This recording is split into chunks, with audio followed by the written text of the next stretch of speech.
Encuentro, enfoques y contrastes de ideas para la construcción de una ciudadanía informada, inclusiva, con justicia social y participación democrática. En voz alta. Muy buenas noches tengan todos ustedes. Bienvenidos a una nueva emisión de su programa En Voz Alta. En esta ocasión nos encontramos en la Universidad Autónoma de Querétaro, en el centro universitario. Nos encontramos en casa y con una rectora, una doctora, que nos hace favor de acompañarnos el día de hoy a esta emisión de este programa con un tema de vital importancia, un tema de casa, que es el tema de la reforma universitaria y de lo que sigue para la universidad en los próximos años. Por eso agradecemos mucho a la doctora Tere García que nos haga este favor de acompañarnos en este bienvenida a su casa. No, por favor, gracias, encantada, muy buenas noches, muchísimas gracias. De En Voz Alta, muchas gracias, rectora. Gracias. Desde luego contamos siempre con la presencia de nuestros coconductores, Arturo Maximiliano, María Alemán y Arturo Marcial. Gracias. Muy buenas noches. Y pues comenzamos con este tema que es de vital importancia.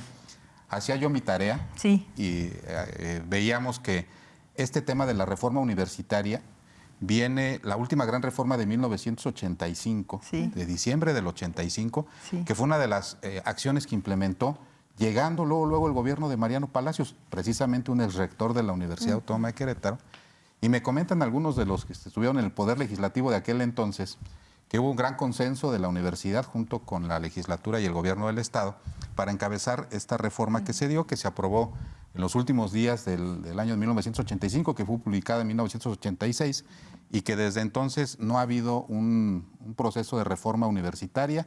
Pues prácticamente han pasado más de 36 años. 36 35 años vamos a ponerle. Pues nos parece de vital importancia. Yo sugería este tema porque entrarle al tema siempre de la reforma universitaria siempre es un tema que genera mucha expectativa, pero también genera mucha suspicacia. Yo recuerdo, tengo prácticamente 30 años participando en la vida política y social de Querétaro, y siempre, rectora, que se tocaba el tema de la reforma universitaria, siempre es, no lo toques porque puede haber injerencia de los poderes externos a la Universidad Autónoma de Querétaro y que pudieran apropiarse o de meter mano en este proceso. Por eso me parece ahorita un proceso, aparte de oportuno, porque han pasado ya muchos años, ha habido reformas de todo orden, sobre todo las que impulsan el tema de la transparencia y la rendición de cuentas y los procesos administrativos, y es de vital importancia actualizar nuestro marco jurídico. Entonces, conocimos en días pasados que usted hace una gran convocatoria a la sociedad queretana y a la comunidad universitaria. Platícanos un poco en qué consiste esta convocatoria. Con todo gusto. En realidad es ahorita, sí se va a trabajar toda la normativa universitaria. Estamos empezando por la ley orgánica, que es la que tiene más de 35 años. Y finalmente, en realidad se trata de un proyecto integral. Terminando la ley orgánica estaremos trabajando, o ya lo estamos haciendo con el estatuto, que el estatuto es del 2007. Y del estatuto parten los reglamentos. Actualmente el que tenemos vigente es el reglamento de estudiantes del 2008, pero seguramente vamos a tener que dividirlo por partes. Necesitamos reglamentos que normen la vida universitaria, no únicamente a nivel de la vida académica de los estudiantes, es también la convivencia universitaria. En fin, son muchos aspectos que hoy por hoy no están todos incluidos o no están todos visualizados dentro de la normativa universitaria bajo el contexto actual, ¿no? Entonces, les platico. Nosotros iniciamos con este proyecto de reforma realmente en el 2018. Arrancamos trabajando en cuestiones de forma, trabajando en el estatuto orgánico en un borrador que finalmente nunca se sometió a Consejo Universitario por diversas razones, pero se trabajó en un borrador que ya trabajaba principalmente el lenguaje de género, cuestiones ya incorporando ya cuestiones de derechos humanos y demás, que es parte de lo que nos mueve para hacer esta norma, porque finalmente nuestras leyes universitarias no están armonizadas con las reformas constitucionales del 2011. Es evidente que hace 30 o 35 años el contexto era muy diferente y entonces en ese sentido hay muchas cuestiones que adolece hoy nuestra ley, ¿no? Y que incluso hoy se encuentran como discriminatorias. Lo vivimos en el pasado proceso de elección de directoras y directores, en donde justamente a nivel de Consejo Universitario tuvimos que hacer un acuerdo interno para que se eliminara el requisito de edad. De los 60 años. De los 60 años, sí, porque finalmente es un tema de discriminación. Entonces tenemos que armonizar nuestras normativas universitarias, nuestras leyes universitarias, con todo el contexto actual, tanto de derechos humanos, constitucionales, como los aspectos de género, que hoy son muy sensibles y que anteriormente no tenían ese peso importante. Medio ambiente, cultura de paz, en fin, inclusión, personas con discapacidad, nuestras comunidades indígenas, ¿no? Entonces, todo eso tiene que entrar, tiene que caber en nuestra normativa universitaria. Y bueno, por ello, entonces, en el 2018 empezamos con un proyecto de forma, quedó pausado y lo retomamos en marzo del 2020. Ahí con un trabajo un poco de escritorio, no formalizado, en realidad se formaliza hasta el año pasado, hasta junio del 2021, que es cuando ya damos origen nuevamente, porque en realidad existía antes, pero dejó de operar, lo que hoy es la Dirección de Estudio y Procesos Legislativos. Y entonces se le vuelve a dar presencia a esta dirección. Hoy por hoy depende directamente de Rectoría, pero evidentemente todo lo tenemos que ir acomodando conforme el tiempo nos permita ir haciendo los mejores ajustes, pero hoy está dependiendo directamente de Rectoría. Y entonces el maestro Ricardo Ugalde, que es nuestro exdirector de la Facultad de Derecho, es quien está llevando a cabo este proyecto ahora mismo. Y entonces se formaliza en junio del 2021 y en agosto del 2021 finalmente se define en Consejo Universitario la conformación de una comisión especial para la actualización de las leyes universitarias, que viene trabajando desde agosto de forma muy intensa y que ya ha trabajado, ya tenemos un gran avance de la ley orgánica, en donde pues justamente estamos ocupándonos, estamos poniendo la atención en que la ley orgánica sea lo suficientemente amplia y lo suficientemente general para que no tengamos que estarla cambiando a cada ratito y que lo que podamos ir modificando y nos permita ir dándole contexto a la actualidad sea el estatuto orgánico. Muchas gracias. Arturo, Maximiliano, trataba yo de imaginarme cuál podría ser el proceso legislativo. Entiendo, y por lo que estuve revisando, que la Universidad Autónoma de Querétaro, me corrigen si me equivoco, no tiene una capacidad de generar iniciativa. Entonces, ¿cuál debería ser el canal, en tu opinión, que podría generar la Universidad Autónoma para poder hacer llegar estos cambios? Desde luego, en términos políticos, tendría que ser el Consejo Universitario el que pudiera proponer y dar, digamos que el aval para que existiera la reforma, pero ¿cómo llegaría al tema de la legislatura del Estado? Y si tú consideras que esto podría generar algún tipo de tentación, ahora que hay 17 diputados, o ya perdí la cuenta porque cada vez creo que pudieran ser más, 16, 17 diputados que responden a una sola corriente política, una tentación para poder ingerir en esta reforma universitaria, más allá de lo que turne la universidad. Mira, la doctora mencionó algo que es importantísimo en términos conceptuales. ¿Qué debe ser la ley orgánica para permitir flexibilidad en términos de que estatutos y reglamentos puedan tener esos ajustes que requiere los momentos, las coyunturas de todo tipo que se viven en esta autonomía universitaria, y que sea ese marco general? Si los diputados se ven tentados a tratar de meter detalles que luego tengan que pasar por reformas legislativas y donde quizá no se encuentren coincidencias, quizá los rectores en turno valoren que el momento no es adecuado y esto vaya frenando y vaya de nueva cuenta rezagando el marco universitario, me parece que ese debe ser el primer elemento fundamental, ¿no? O sea, entender qué es esta ley orgánica de la universidad, qué debe contener como principios generales que te permiten el desarrollo de estatutos y reglamentos, y qué es lo que no debe tener. También creo que es bien importante. Tenemos como ejemplo la Constitución Política de Estados Unidos Mexicanos, que ha sido, me parece, excesivo la abundancia en términos de procedimientos, de requisitos, es verdaderamente pues un mamotreto de cosas que podrían estar perfectamente en leyes secundarias o hasta en reglamentos. Entonces, yo creo que parte de ese momento, de entender que es un marco general y que se respete, aquí sí podría aplicar, ojalá no le toquen mucho los puntos y las comas, caray. Los expertos en este tema son finalmente quienes están haciendo la propuesta y creo que debería haber como esta... Sí, claro, tienen que ejercer sus facultades, pero también habría que ver esta humildad y un tanto cuanto efectivamente este respeto al conocimiento de lo que se requiere para tratar de no involucrarse de más, ¿no? Si hay algún aire de protagonismo en alguna particularidad que no sea necesariamente algo que se identifique como necesario en esa ley, me preocuparía bastante. Mari, ¿tú cómo ves este proceso de reforma universitaria? Primero que nada, yo quiero decir que como universitaria le agradezco mucho a la rectora que se haya dado este paso.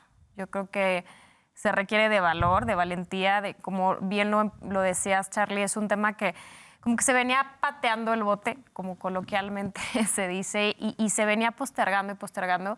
Y yo creo que se necesita, quienes nos formamos aquí, quienes le tenemos un cariño, un respeto, una lealtad a la universidad, vemos la necesidad de que la universidad evolucione conforme ha evolucionado la sociedad.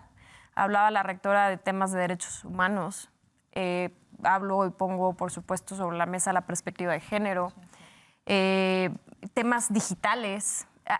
A ver, hay una infinidad de cosas que hay que discutir y que seguramente en todo este llamado a la participación de la comunidad universitaria van a ser muy enriquecedores las opiniones de todas y de todos. Y yo sí lo voy a decir fuerte y claro. Yo espero que no se metan, yo espero que respeten, porque yo sí creo que con la universidad no se mete, no se debe de meter nadie. Yo así lo entiendo y así lo asumo y hago votos porque el Poder Legislativo del Estado, sus integrantes, lo entiendan así y respeten el proceso que además se está llevando a cabo con pulcritud, con profesionalismo, que se está llevando a cabo algo serio, no es ninguna improvisación. Lo que se va a presentar es el resultado de lo que en realidad la institución necesita para estar acorde a nuestra sociedad. Entonces, me parecería ofensivo, a mí como universitaria me parecería burdo realmente que pretendiera un externo venir a decirle a los propios, a los de casa, qué sí hacer y cómo hacerlo, ¿no? Al final del día, yo creo que con la universidad nadie se puede meter, yo lo sostengo y hago votos porque la legislatura lo asuma y lo entienda como tal. Doctora, hay algunos temas que seguramente van a salir en el tema de la reforma. Desde que yo participaba en las dirigencias estudiantiles, luchábamos porque se votara para elegir al rector. Y luego, a partir del año 2000, entiendo que hay algo que funciona como un acuerdo del Consejo Universitario de hacer una consulta. Y ha dado resultado. Finalmente hay que reconocer que esta forma de democracia en donde pues, prácticamente se pondera la participación de estudiantes y docentes para la elección de su máxima autoridad ha funcionado. Algunos ganando en segunda vuelta. Trataba de explicar a mi hija en días pasados lo que es la segunda vuelta. Me decía, eso en México no existe. Luego sí existe y existe en la universidad. Y a veces da resultados interesantes en una democracia de esta naturaleza. En esta reforma se contempla ya regular la forma de votación de la elección de rectores y de directores. Sí, antes de responder, Carlos, yo nada más decir que afortunadamente dentro de las leyes generales de educación y de educación superior está indicado que la legislatura no puede hacer ninguna aprobación de la ley orgánica si no viene con el visto bueno del máximo órgano de gobierno.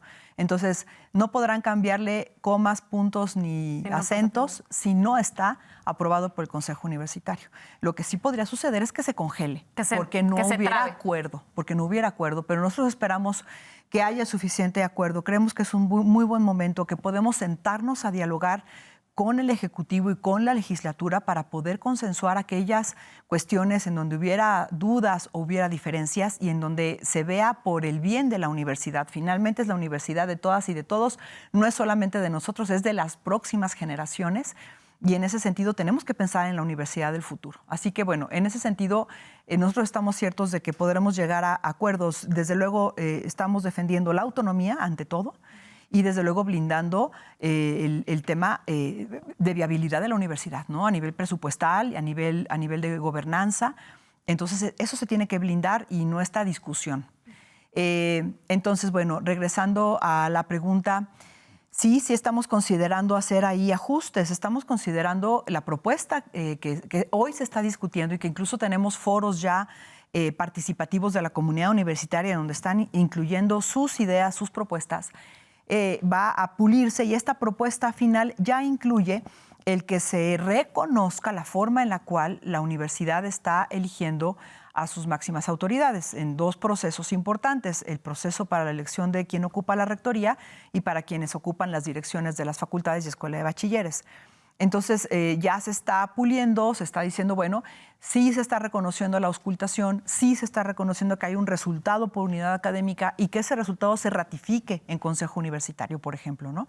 Entonces son de las cuestiones que hemos estado afinando y que en la discusión con la comisión especial, con quien ahorita se ha abierto y un poquito con colegio de directores, es que se refleje lo que es la vida universitaria. Hay muchas cosas que hacemos por usos y costumbres. Bueno, pero eso que sí funciona, que quede reflejado, para que de aquí en adelante, como decía Arturo, quede lo suficientemente general y flexible para que en el estatuto se afine. Y entonces ya hacer los ajustes contextuales a lo largo del tiempo a nivel de estatuto, pero que ya quede en firme en la ley orgánica. Uh-huh. Arturo, ¿hacia dónde debe ir la universidad en esta reforma? ¿O qué perfileo ves tú que debería de tener esta nueva legislación para encaminar a lo que tiene que ser la universidad? Pensemos que otro proceso como este puede no existir en 30 años. Claro, yo creo que adicionalmente a actualizarnos a las condiciones sociales por las cuales atraviesa el mundo, atraviesa Querétaro, atraviesa nuestra realidad académica y científica, también tenemos que pensar un poco a las perspectivas que vienen hacia las nuevas generaciones, ¿no? Ya lo decía nuestra rectora, hay que pensar en el futuro de la universidad. Y en ese sentido, yo creo que esta administración ha dado el acento en varios puntos, no solo en esta parte de la legislación universitaria, sino en muchas otras dimensiones. Hoy en día en esta universidad se discuten temas que antes se escondían abajo de la alfombra. Y la verdad que es de reconocer que esta administración pues pone sobre la mesa cosas que hay que tocar y que hay que institucionalizar.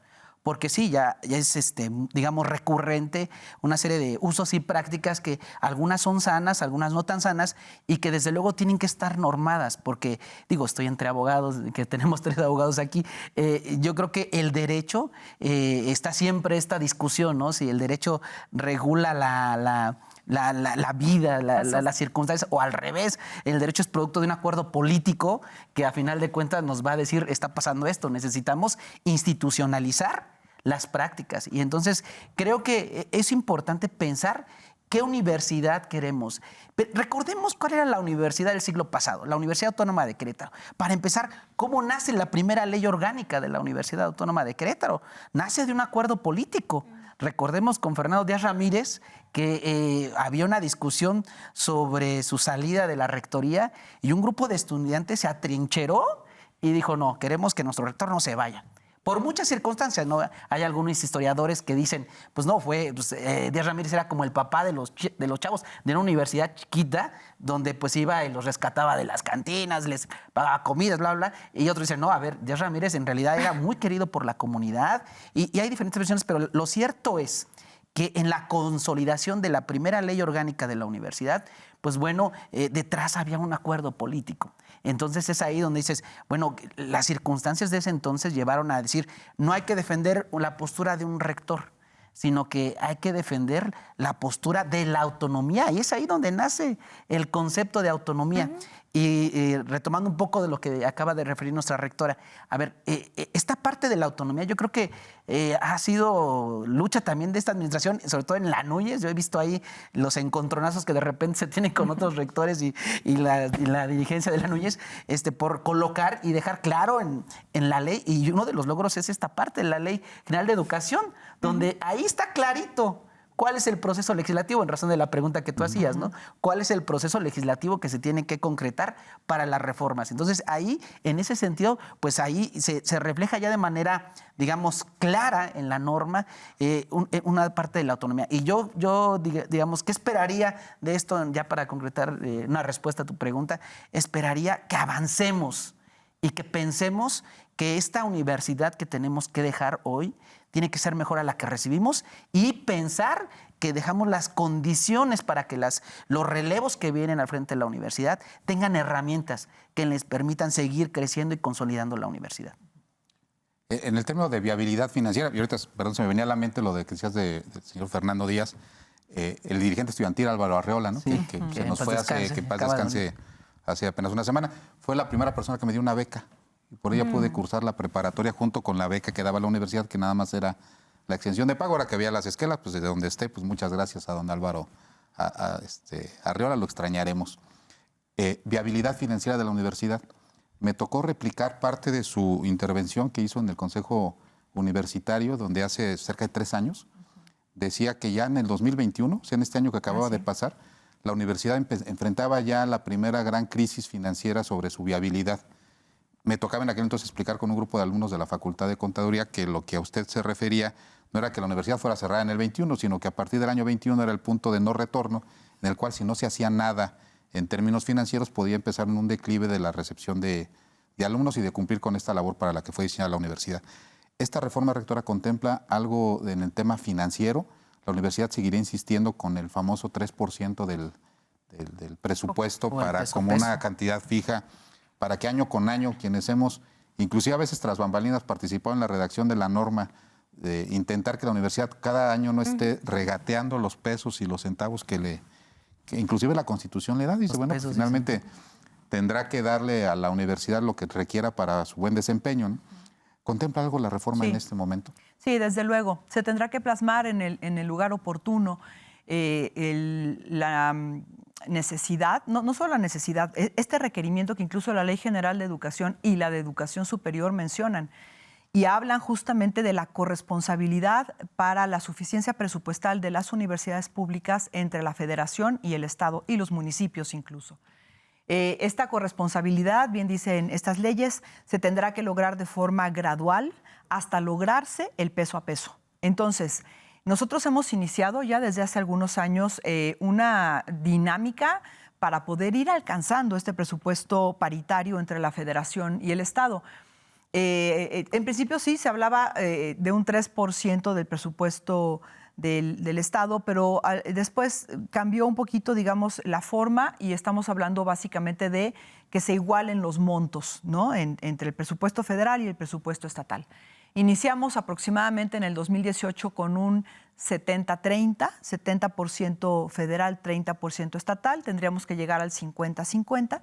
Actualmente estamos en un 39-61, hemos ido incrementando y hemos ido haciendo mucha gestión tanto con el gobierno federal como con el estatal en diferentes formas y particularmente con el estatal, que es el que tendría que ir aumentando su presupuesto para alcanzar la paridad. Ahorita, desde antes, desde la administración pasada, ya habíamos puesto sobre la mesa un incremento al 13% sostenido para alcanzar el peso a peso. Antes era al 2024, pero como no se alcanzó este incremento, ahorita se trasladó al 2027.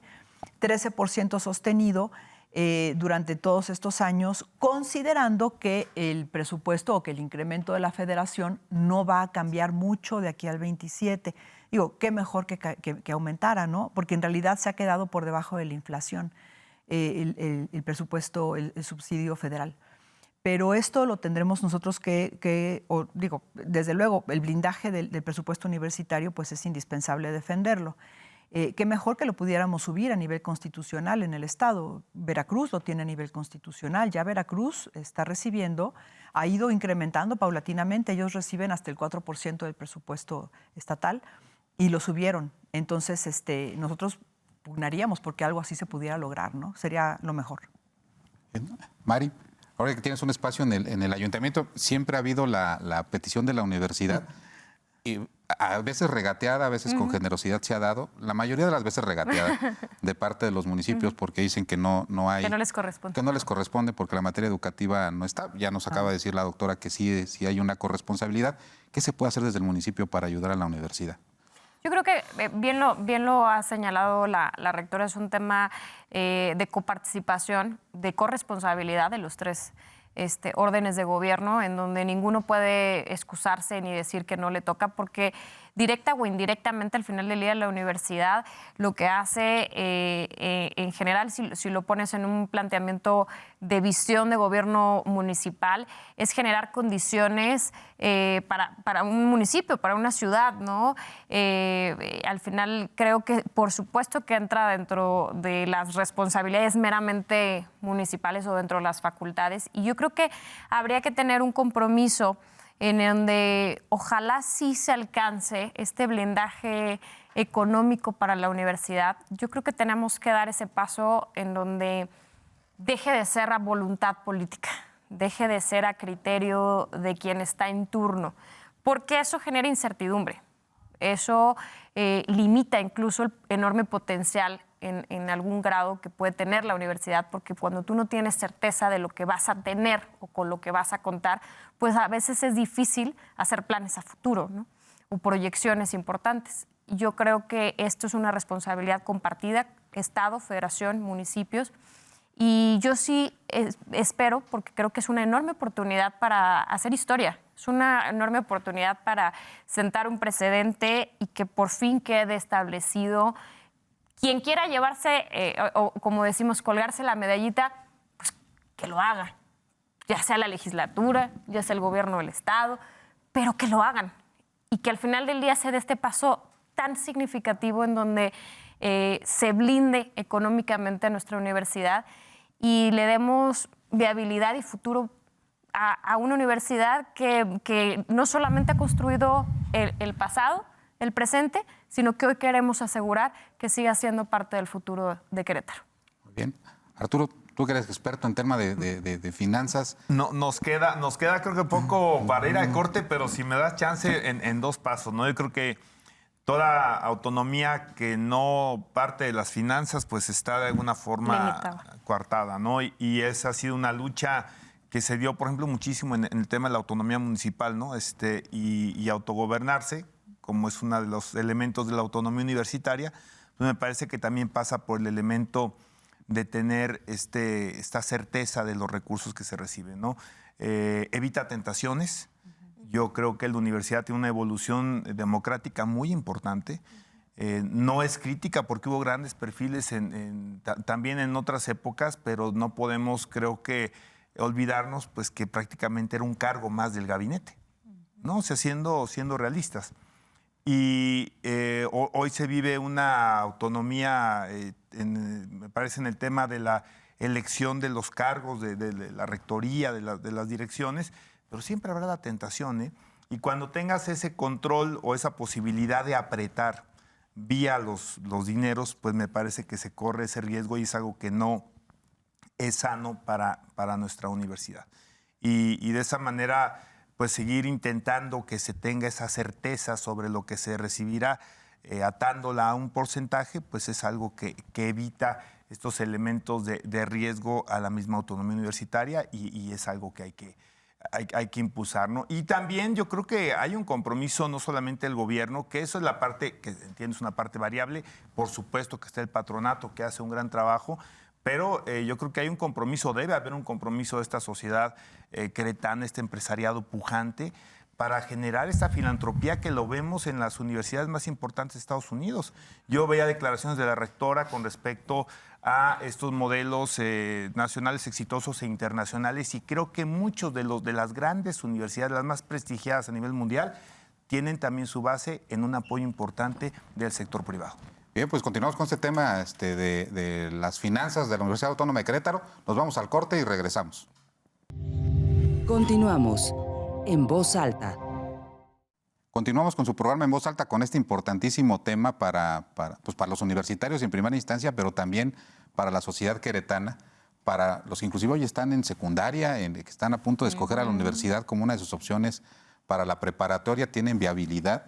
Yo comentaba con mis alumnos que a veces hay un poco de desinterés de parte de los alumnos que ya están, diciendo, bueno, pues yo ya estoy. Ya la libré. Y me lo han dicho, me dicen, bueno, pues es un problema que yo ya estoy, yo ya llegué y yo ya voy a salir. Un problema de los que vienen. Digo, pero si no nos preocupamos por darle viabilidad jurídica y financiera a la universidad, lo que va a suceder es que después las próximas generaciones, que pueden ser mis propios hijos o los hijos de mis hijos, pues no van a tener un espacio para poderse desarrollar. Ya no solamente en términos económicos, sino en términos de calidad, como lo es los Además, principales programas. Perdón que te interrumpa, pero además algo que yo me acuerdo mucho cuando yo ingresé a la universidad, mi papá, que su formación también fue pues pública, toda su formación, él me dijo algo que se me quedó muy grabado y me dijo, cuando tú tienes el privilegio de estudiar en una universidad pública, tienes una doble o triple responsabilidad cuando sales de contribuir o de regresar, así lo entendí yo en ese entonces, a la sociedad, lo que la universidad te dio.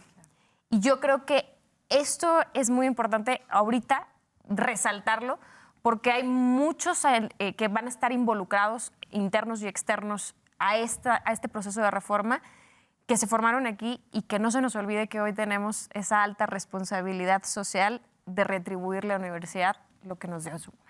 Sí. Efectivamente, y ahora en ese término de la viabilidad financiera, podría haber, o en este proceso de reforma universitaria, que se toque el tema a nivel ley, del tema de las cuotas de los universitarios, del tema de los recursos propios que genera la universidad a través de lo que pagan los estudiantes por procesos de inscripción y reinscripción, que siempre ha habido dos corrientes en la universidad, quienes dicen que tendría que haber un pago diferenciado, quienes pueden contribuir más al tema de la universidad, y ese ha sido un tema de debate durante muchos años, o quienes dicen, bueno, la universidad debería de ser un modelo como el tipo de la UNAM, en donde prácticamente las cuotas son 50 centavos. Inexistentes hasta el términos del doctorado, y más o menos la universidad se ha mantenido como un sistema híbrido.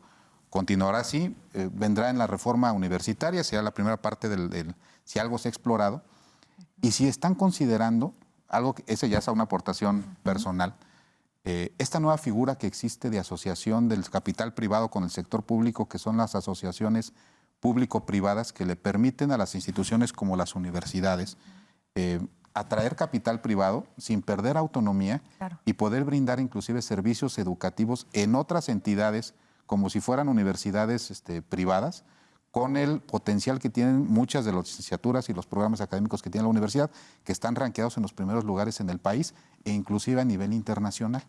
Me explico, es decir, si hubiera una campus de la universidad, voy a ponerle en el país de Colombia, y allá tenemos un buen nivel de percepción sobre nuestros contenidos, cobrar allá como si fuera un servicio particular para nutrir de allá los recursos de la universidad en una asociación con el capital privado. ¿Hay alguna cosa que venga de esa naturaleza en la reforma universitaria? ¿O se ha expuesto? A ver, primero el tema de las cuotas. No pretende la universidad desde ningún punto de vista un incremento en cuotas, eso es definitivo. Al contrario, la tendencia es irlo disminuyendo. Sabemos que las leyes generales de educación y educación superior incluyen el precepto de la gratuidad. Nada más que, bien importante, y esto se ha discutido muchísimo en las reuniones de rectores y demás, la gratuidad debe ser sostenida por el Estado a través de un presupuesto suficiente. Tal cual hoy por hoy las universidades como estamos, las universidades públicas estatales, la UNAM la vamos a dejar un poquito a un lado, la UNAM, el POLI, la UAM, porque tienen presupuestos infinitamente superiores a las públicas estatales y sus sistemas de generación o de allegarse de recursos es diferente. Pero ninguna universidad pública estatal, que somos 36 públicas estatales, somos las autónomas, tenemos suficientes recursos como para poder entrar por nuestra cuenta a la gratuidad. Entonces, está establecido, se ha discutido y así se ha dicho que la gratuidad tendrá que ser un tema de suficiencia presupuestal por parte del Estado y estamos hablando de los 3 órdenes de gobierno en ese sentido. Desde luego, nosotros hemos hecho ya algunos ejercicios al respecto. Cuando entró la pandemia, implementamos un programa que se llama PAR, Programa de Apoyo para la Reinscripción. Nuestra inscripción es muy económica, hablando en términos generales y comparado con otras universidades, es de 1,000 pesos semestrales. Y hay algunas cuotas que algunas facultades cobran adicionales para laboratorios de cómputo y demás, pero hablemos de nuestra inscripción, 1,000 pesos semestrales. Entrando la pandemia nos dimos cuenta efectivamente de la dificultad económica para muchas y muchos estudiantes y entonces implementamos un programa en donde la o el estudiante, por el simple hecho de haber estudiado el semestre pasado y tener vigencia para poder estudiar el próximo semestre, puede escoger entre el 10 y el 90% de descuento en su inscripción. O sea, puede pagar desde 900 pesos hasta 100 pesos nada más. Y entonces pensamos cuando lo implementamos que iba a ser escandaloso, que todo mundo iba a pedir el descuento del 90%. Y dijimos, ¿qué vamos a hacer? Pues no sabemos, pero vamos a hacerlo. Bueno, ha sido verdaderamente exitoso el programa. Los estudiantes, las y los estudiantes han sido súper responsables con el uso de este recurso. Y ha sido constante el número de estudiantes que solicitan. Estamos hablando más o menos de 6,000 estudiantes al semestre quienes piden este recurso. 6,000 de 33,000 estudiantes, más o menos sería la quinta parte, un poquito más. Y entonces este programa tiene 2 vertientes. Tiene la vertiente o tiene la modalidad de pide tu descuento o si puedes, si no necesitas descuento, pero además puedes poner un poquito más, haz tu donativo y baja tu recibo y haz tu donativo, ¿no?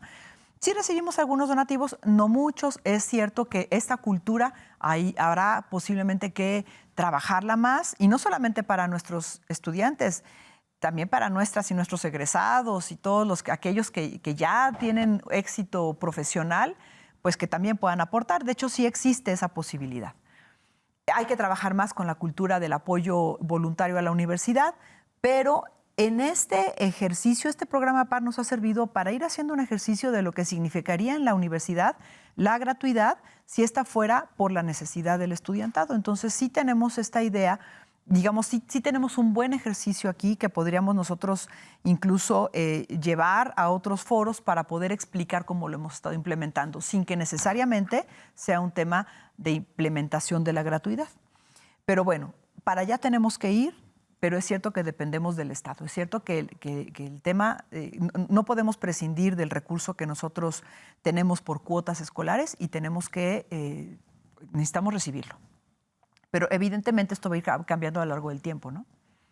Y en el otro sentido, sí estamos ya aterrizando desde la ley orgánica la posibilidad de la existencia de empresas universitarias. Es decir, ahorita el patronato, ya lo mencionaba Arturo hace un momentito, el patronato es una asociación civil que nos permite recibir recursos por diferentes vías, administración de inmuebles o por proyectos propios del patronato, pero no tenemos, por ejemplo, una fundación. Entonces estamos dando la cabida para que se puedan generar fundaciones y se puedan generar empresas universitarias.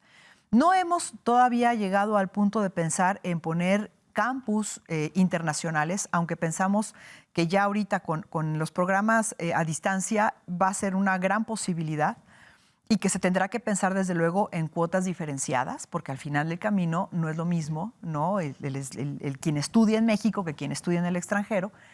De hecho, ya tenemos cuotas diferenciadas para estudiantes que vienen del extranjero a Querétaro, a la UAC, y que tienen que pagar su cuota de reinscripción. Hay cuotas diferenciadas. Pero estamos pensando en el esquema de empresas universitarias para echar a andar muchos proyectos que tienen que ver con la ciencia, la tecnología, el desarrollo, la innovación.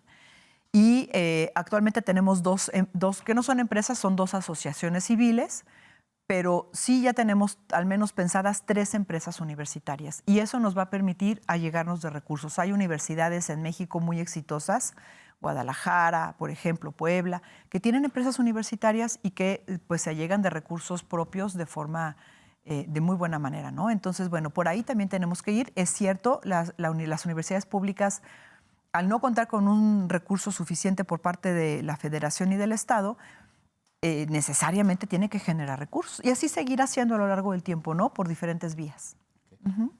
Arturo, algo que viene en la reforma del 85. Recordemos que históricamente en la reforma del 85 la universidad representaba un porcentaje mayor de estudiantes de los que en aquel entonces se incorporaban a la administración, a las licenciaturas, a la educación superior, era mayor. Y no digo en número de gente, sino en la proporción que representaban las instituciones privadas en relación con la Universidad Autónoma de Querétaro y otras instituciones públicas. En aquel entonces le puso el legislativo que la aprobación del establecimiento de las universidades privadas pasaba por el visto bueno de la Universidad Autónoma de Querétaro.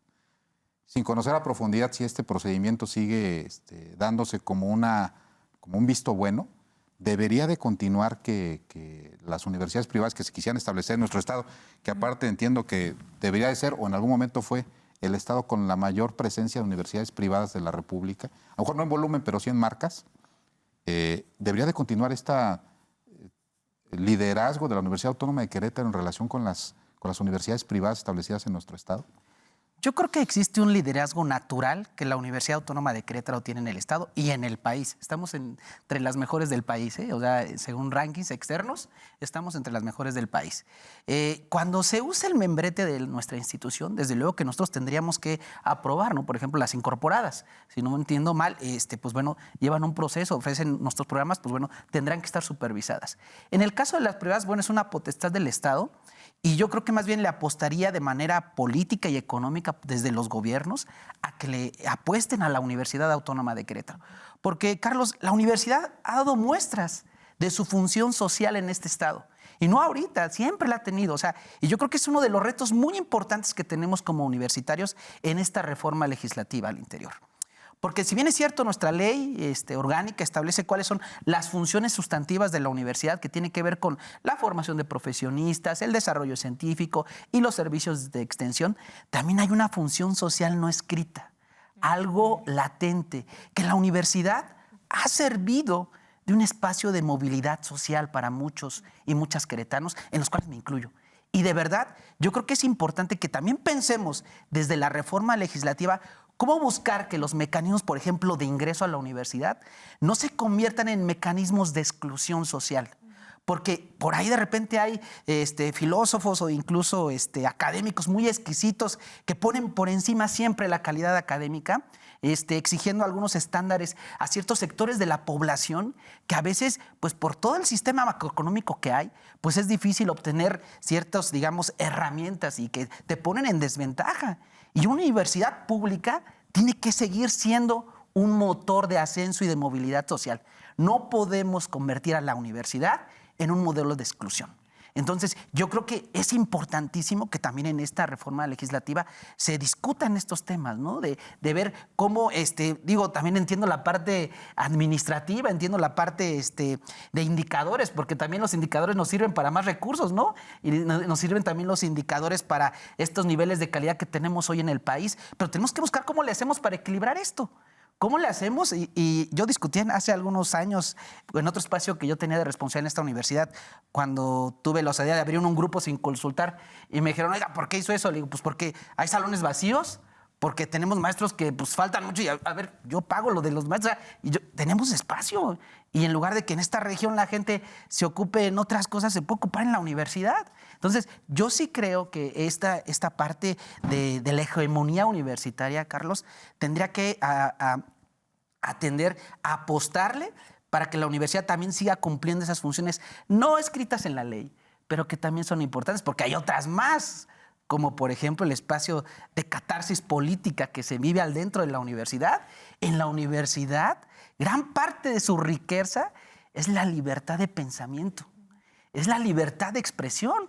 Pues ustedes son universitarios, todos somos universitarios, y muchas veces nosotros nos hemos refugiado en la universidad por nuestra personalidad, nuestro carácter, pero porque nos sentimos cómodos diciendo lo que hoy estoy diciendo.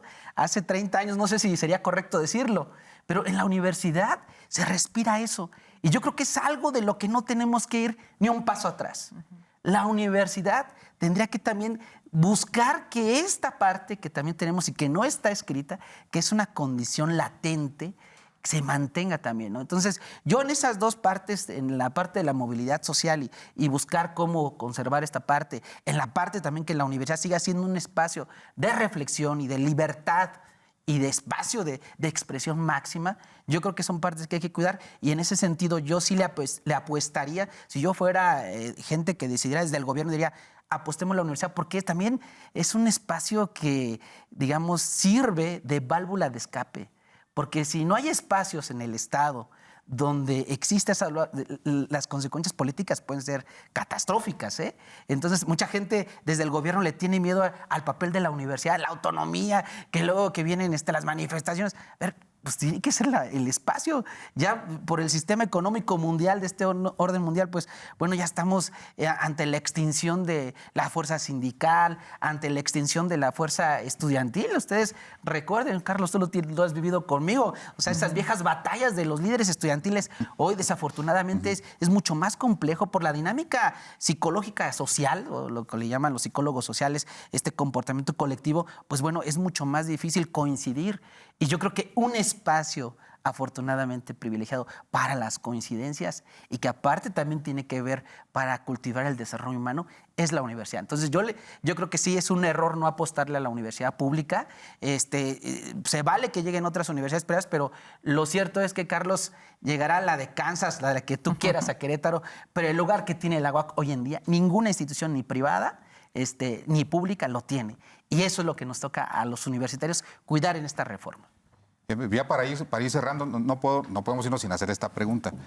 El programa de las Naciones Unidas para el Desarrollo ya decía en el 2011 que las universidades las universidades públicas estaban convirtiendo en instrumentos de desigualdad. Muchos de los que seguramente nos están escuchando ahorita, si hiciéramos una encuesta vía telefónica, que no la vamos a hacer, dirían, pues yo he intentado entrar a la universidad y no he podido. Ese es el reclamo cada vez que salimos. Seguramente usted lo vive claro. prácticamente todos los días hasta hacer sus labores cotidianas. No hay espacios en la universidad. ¿Qué hacer para generar más espacios, Arturo? En esta reforma universitaria viene el tema de la pandemia, sistemas híbridos, el reducir el tiempo de las licenciaturas, como sucede en algunas otras carreras, sin sacrificar el tema de la calidad. ¿Qué sugieres? Mira, la verdad, yo no quisiera zafarme tanto de la respuesta. Yo quisiera no inmiscuirme como platicábamos en términos de los legisladores, porque creo que son temas de expertos. Yo tuve la oportunidad de convivir en las experiencias que tuve estudiando en el extranjero, de convivir con doctores en educación. Y ahí aprendí a respetar que hay que escuchar a los que saben, ¿no? Yo te podría decir, la manera más sencilla podría decir recursos, ¿no? Para que haya más posibilidad de matricular, ¿no? Y que se observen ciertos elementos de inclusión, ciertos elementos de acciones afirmativas probablemente, ¿no? Pero yo respetaría mucho la opinión de los expertos en temas de educación, de los cómo, ¿no? Para no tratar de inventar aquí el agua tibia de un tema en el cual yo además no soy experto. Quisiera nada más aprovechar a la rectora, que no en estos pocos minutos, pero el tema que tiene que ver también con el elemento del dinero, el tema de la rendición de cuentas y la transparencia, que vi que es un tema que la rectora ha insistido también en ese asunto y va de la mano, va en paralelo justamente con la obtención de recursos. Es cierto que la universidad es un organismo público descentralizado del Estado y como tal tiene obligaciones de rendición de cuenta, pero yo creo que el planteamiento va quizá un poco más allá, rectora. Si pudiera yo aprovechar esta situación. Charlie, en los últimos minutos. Adelante. Sí, claro. Es un tema muy importante porque finalmente se ha puesto el dedo sobre el renglón en los últimos años, principalmente por situaciones en donde algunas universidades habían caído, ¿no? Ciertamente las reglas de operación de muchos recursos eran tan laxos que habían permitido, y por usos y costumbres, ciertos manejos de recursos. Hoy por hoy la autonomía desde luego no nos exime de no observar las leyes. Tenemos que ser al contrario mucho más responsables observando las normativas, las leyes y rindiendo cuentas, porque finalmente, y María lo decía muy bien, nos debemos al recurso público y ese recurso público no es el recurso del gobierno, es el recurso de la sociedad. Y es a la sociedad a la que le tenemos que entregar cuentas a través de muchas formas, pero entre ello garantizándole que peso a peso estamos haciendo el mejor esfuerzo por utilizar ese recurso. Es indispensable que las universidades contemos con estrategias de transparencia, con estrategias de rendición de cuentas, con estrategias también anticorrupción. Es indispensable que nos blindemos y que, si bien es cierto, nos tenemos que ir adecuando a las exigencias de las leyes contables, de las auditorías, van cambiando.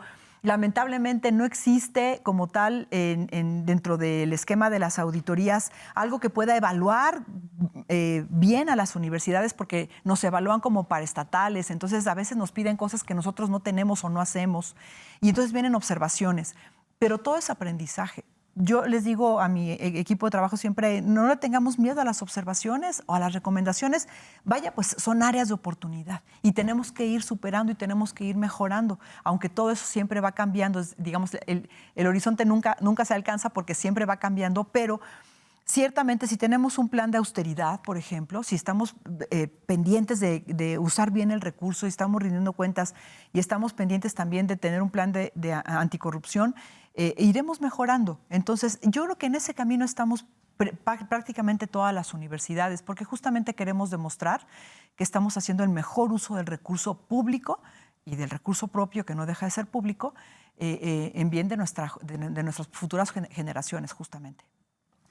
Mari, pues te toca cerrar el programa. Hombre, Sí, muchas gracias. Al un contrario, comentario pues, final y cierre. La verdad, creo que el tiempo se nos comió. Yo creo que tenemos mucho que platicar. Yo quisiera aprovechar, si ustedes están de acuerdo, en pedirle a la rectora y comprometerla a que nos acompañe Sí, una vez encantada. que todo este proceso de reforma sea una realidad, que hacemos votos que sea muy pronto, para que podamos, de cara a la comunidad universitaria y a la sociedad queretana, explicar cuál habrá sido el proceso de todo lo que hoy aquí le dimos un pincelazo. Así que, pues muy agradecidos. Gracias, rectora, por estar aquí con nosotros, por el tiempo, por impulsar algo que sin lugar a dudas va a ser en beneficio de la universidad y que esperamos pues salga como sea mejor para la sociedad queretana. Así que muchísimas gracias. No se pierdan la próxima semana.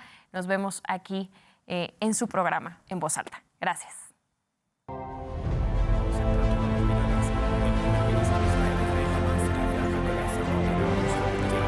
Gracias por acompañarnos en esta emisión.